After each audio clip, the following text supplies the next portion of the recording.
Hi, and welcome back to Andrew Gamere Coaching and NoPainNoGain.ca. Today, we're talking about beating binge eating.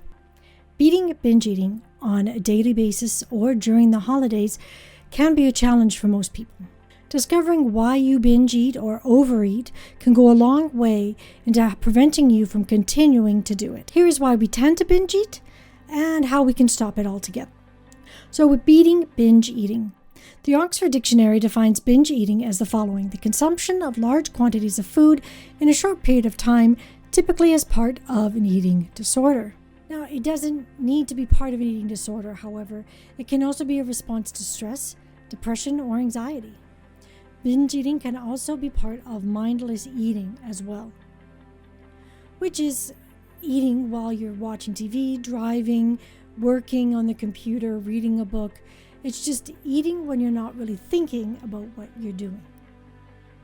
I mean, I'm sure we've all been in that situation where we've sat down with some food and all of a sudden we're like, where'd it go? There's no way that can all be gone already. Well, that is an example of mindless eating. And this kind of snacking has very little to do with being hungry. It's often a result of stress or anxiety, or overwhelm. How do we combat binge or overeating? 1, show yourself grace. You can journal and ask yourself, what was I thinking about before I reached for food? Am I really hungry, or is this about something else? Have I been denying myself certain types of food lately? Create a food plan so you don't skip meals, and drink more water. So let's start with the first category, showing yourself grace. So what do you do when you all of a sudden find yourself surrounded by wrappers and cookie crumbs and wonder what happened? Well, this is the time we need to give ourselves grace. Beating ourselves up about anything never helps. It only heightens your stress level and gives you more excuses to hate yourself. And when you beat yourself up, it's only going to lead to it happening again sooner or later. So this is the time when you need to think of yourself as a 6-year-old child that you love dearly. If they found themselves in that situation, you wouldn't beat them up. I truly hope you wouldn't beat them up. You would ask them what they were thinking. Why did this happen? And that's what you need to do for yourself. You need to ask yourself, what were the thoughts that I was thinking? What was I watching? What was I listening to? What was I reading that gave me so much anxiety that I reached for the bag of chips when I really didn't need it? Sometimes we binge eat just to give ourselves an excuse to be angry at ourselves for something. This in turn gives us an excuse to punish ourselves, which really doesn't help anything. And it leads to the cycle just continuing and continuing. Self-loathing is a huge reason for people to binge eat. And we can stop this cycle of self-abuse, and yes, it is self-abuse, by refusing to indulge in it anymore. Showing ourselves grace can stop the entire cycle. A simple "we don't do that anymore" is a really great reframe to stop us from reaching for those cookies. Journaling. So now we want to journal about what was I thinking about before I reached for food. So just as you would with that child that just ate a whole bag of Oreos, you're going to need to ask yourself, what were you thinking about before? But unlike that 6-year-old child who's probably going to answer, well, I don't know, you actually have to do the hard work and find out why. And a great way to do this is to sit down and journal. So write down, what was I thinking, reading, listening to, watching, right before I went for the cookies. And that will really help you understand yourself better and understand the root cause for why you're binge eating. And because without finding out that root cause, the cycle is going to continue and continue and continue. And once you have that on paper, it also gives you the opportunity to look at it and find out, is this true? Is it not? And what do I want to do about it? Because even if it is true, or it seems true, it doesn't mean that it is. And even if it is true, it's not helpful. for you to continue to believe that. You need to change that belief. You need to neutralize it so that into something more positive and something you can work with to improve upon. So once you do that, then it will take the pain away. It will start to diffuse that situation so you can start working your way out of it. So, look at it. Are you stressed at something for work? Did somebody say really something nasty about you in a meeting? Are your finances not where they want to be? Did you have an argument with a family member or your spouse? Are things going badly with parents or neighbors or your children at school? Find out what that is, because once you can figure out what that is, that's when you can start to turn things around and make things better. But the most important thing is to be willing to go deep, do the work that needs to be done so that you can find a resolution. Another thing you can do when you find yourself reaching for a cookie and feeling that anxiety and overwhelm is to completely break that cycle by 1, drinking a glass of water, or going for a run, going for a walk, doing Just Dance, even just dancing to some song in the kitchen, jumping jacks, push-ups, anything that can go jump on a trampoline if you have one. Anything that can break the cycle, give you something really physical to do to burn off that energy. Plus, if you're going for a walk or a run or doing those sports, it'll give you a chance to really think through what is going on so that you can find a solution that is better than what you're reaching for in the fridge. Now is the question, am I really hungry? So when you find yourself plundering the cupboards yet again, quickly ask yourself, am I really hungry or am I just stressed? That can that can often stop your binging right in its tracks. Because when you figure out, am I hungry? No. Then why am I eating? And then you can go back, try and figure out why, and try to get that neutralized and a new affirmation in there. And then go have a glass of water instead. Go and have some fruit. I mean, if you really are hungry, go have some fruit. Have a glass of water. Have some carrot sticks, celery. Sometimes that crunchy stuff can help you, break the monotony. But go find yourself something healthy to eat instead of something that's just sweet and salty, because that's not going to let you feel satisfied. And if you're not hungry and it's actually anxiety or nervousness that it is, you need to address that, because no amount of food is going to get rid of your anxiety and overwhelm. That's something you have to do with your mind, not your stomach. I mean, even if you are hungry, again, you can decide to grab something healthy instead of just eating whatever. And I can't stress enough how important that word decide is. Because that decision you make, even not making a decision is a decision. So when you decide to take control of your life and decide to do things differently, your whole world is going to change, because there are so many things in this world that you can't control, but there's so many things that you can. And what you put in your mouth is something you can control. So make that decision. You're hungry? Okay, let's grab something healthy instead of unhealthy. Another decision is don't stock the food in your house. Don't buy it. I mean, the food, that unhealthy food gets into your house somehow and into your cupboards, and it's usually because you bought it in the first place. So if you know that that's a trigger for you, if you know it's a weakness, don't even buy it and put it in your cupboard to reach for. Go for healthier things. In the long run, especially if you're dealing with a chronic illness of some kind, the sweet and salty and over-processed foods, they're going to cause so much inflammation in your body that you're going to be so angry at yourself after you eat that. It's just not worth it. So make sure you have healthy things prepped and ready to go, so that when you are hungry or going through that anxious period, go and have something healthy to eat instead. The next really good question to ask yourself is, have I been denying myself my favorite foods lately? So denying yourself the things that you really love to eat is just really destructive. It's not a good idea at all. So you can have what you want to eat, your favorite foods, just have them in smaller portions and not as frequently. Schedule them into your week so that if you are craving it, but it's not your day, you go, you know what?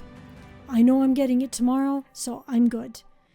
But when you deny yourself something, it's only going to make you want it more. You know, we all know that as a kid, if the cookies were on the really top shelf, you would find a way to get to those cookies just because you weren't allowed to have them. So don't do that to yourself. Just make sure you're having them in smaller portions and more spaced out so that your body knows you're not denying it anything. It is going to get it at the end of the day, at the end of the week, tomorrow, 2 days from now, whatever the case may be. Just don't deny yourself the things you want, because that's a form of punishment, and you don't want to be doing that to yourself. There's no need to punish yourself. Just eat the things you like in smaller portions and in balance with a healthy diet. And if you find that you have been denying yourself, here's another thing to journal about. Why? Why have you been denying yourself? And then if you find it, if you're doing it because you're trying to punish yourself, why are you trying to punish yourself? And then work it down from there. Do the hard work, be willing to go through it, and find out why. Was it because something was said to you in the past by somebody who didn't realize the effect of what they were saying on you was going to be? Were you denied it as a child? Were you teased for eating it? I mean, find out why. Forgive that person. They didn't realize what they were doing to you. Don't give them any more power over you for you're not allowing yourself to have something that you really, really want because Aunt Sally said something mean to you once. It's really time. I mean, there is a point at which you need to forgive and let it go, because you're only punishing yourself. They don't realize the power they've had of you over these years, and even if they did care, which they probably don't, why are you letting them to have that control over you? So if it was somebody's comment in the past towards you, forgive them and say, you know what? Not anymore. I'm an adult. I will allow myself to have what I like to have and move past whatever trauma that might have brought in your life. And every time, you don't need to feel guilty about eating stuff. Just eat a smaller amount and spread it out. So a simple reframe could be, I don't punish myself anymore for things. I eat what I like, or I don't think that way anymore. Simple things like that can go a long way, and it's all a part of this showing yourself grace, forgiving yourself, and being your own best friend. Be your own friend. Why not? You're the one that's going to be with you for your entire life. So why not be your best friend instead of being that nasty bully that follows you around and makes you feel miserable all the time? I mean, that's not helpful to anybody. And why would you do that to yourself? You are a wonderful creation of God. You are a child of God, and He loves you. So you should love yourself, because that's what God wants for you. He wants you to love yourself. He doesn't want you punishing yourself or hurting yourself. So be your own best friend and be willing to encourage yourself and reward yourself for the little things you do get involved with, that you do get done in the day. Maybe reward yourself with those things that you really like. But again, smaller portions and balance with a healthy diet and spread out. The next thing is about creating a food plan so you don't skip meals. And that's a question I need to ask you. Are you skipping meals? I know I'm guilty of that. I'll get so busy in a project and so hyper-focused that I'll forget meals. And then all of a sudden, I'm super hungry and I'll go reach for things I shouldn't just because I don't have time to prepare anything more healthy. I also have very low blood pressure. So if I don't eat on a regular schedule, hangry doesn't even describe what happens to me when my blood sugar drops. My family can totally attest to that fact. On one of my first dates with my husband, we were exploring downtown Vancouver, walking everywhere. We were having a wonderful time. And I kept saying, hey, do you want to go grab something to eat? And he was like, no, I'm good. Well, I didn't stand up for myself and say, well, I need to grab something. I'm like, okay. And we just kept on until I almost passed out on him. I had to sit down. He ran into one of a corner store, grabbed some snacks for us and some water for me. And basically warned me never to do that again. But he also now knows that if I suggest that we go get something to eat, that it's probably because I need it more than anybody else. But that's important. Don't skip meals, because if you skip meals, you'll get in the same situations I do, and your body needs food and energy fast, and that's going to make you make poor decisions in what you eat. So if you schedule your food plan for the week, 1, you will know when you're getting those goodies that you really, really like. 2, you can schedule good balanced meals throughout the week so that you don't get over hungry or skip a meal, because you'll know what's coming. You'll have things prepped. Sometimes if it works for you to prep at the beginning of the week or prep the night before, whichever works for you, but you'll have things ready to go, healthy things to grab, so that when you need it, you have it. So that's a really important way to make sure that you are eating healthy, and you don't need to binge eat, because you're providing your body with food at regular intervals that it needs to digest and feed your body for optimal performance. And drink more water. I know this isn't very popular with people, but drinking water is extremely important. Sometimes when we think we're hungry, we're actually thirsty because we don't drink enough water. A regular adult needs 8-ounce glasses of water a day plus. So if you're active, you're going to need to have more water in your day, but at least 8 ounce glasses of water is what most adults need just for their bodies to function at the optimal level. Drinking water, it'll fill up your tummy so you won't feel so hungry. And when you also, if you're actually thirsty, not hungry, when you drink that water, all of a sudden your hunger pangs are going to go away, because your body's like, okay, I got what I needed, I got the water. But you know what? It can help you lose weight, because it will flush out the foods that you haven't been able to process. It'll flush that out faster. It'll make your skin plump up so you look younger. It's needed. I mean, our bodies are 80% water. So if you're not replenishing the water that your body needs just to survive, you're going to get sick. And you need water. You just need water. So drink it. Drink water. It's very, very helpful. If you're finding that you're going to the bathroom too often, like right away after you drink a glass of water, that means that your salt balance is not correct. So putting a little grain of Celtic sea salt under your tongue so it dissolves under your tongue, then drink your glass of water. That sea salt is going to help the cells pull that water into the cells so that it can actually function. Otherwise, your electrolytes are going to get out of balance, and you're just going to keep peeing the water out, and that's not helpful at all. The reason you're drinking the water is to get it into your cells so that it can get into your bloodstream, into your brain, into your muscles, into your joints. Drinking more water takes the pain out of your joints, because if you are getting dehydrated, the first place that your body is going to take the water it does have is out of your joints and out of your muscles, because they don't need it as much as your bloodstream does, and your liver and your kidneys to function, to filter all the toxins out of your body. So when that happens, your joints don't have the right lubrication, so they're rubbing on each other. That's going to cause pain in your head. That's your headaches. So if you want to reduce your pain levels, water super helpful for that as well. Sometimes when I get a bit of a flare up in my pain levels from my FM, I will be like, oh, what's my water intake been today?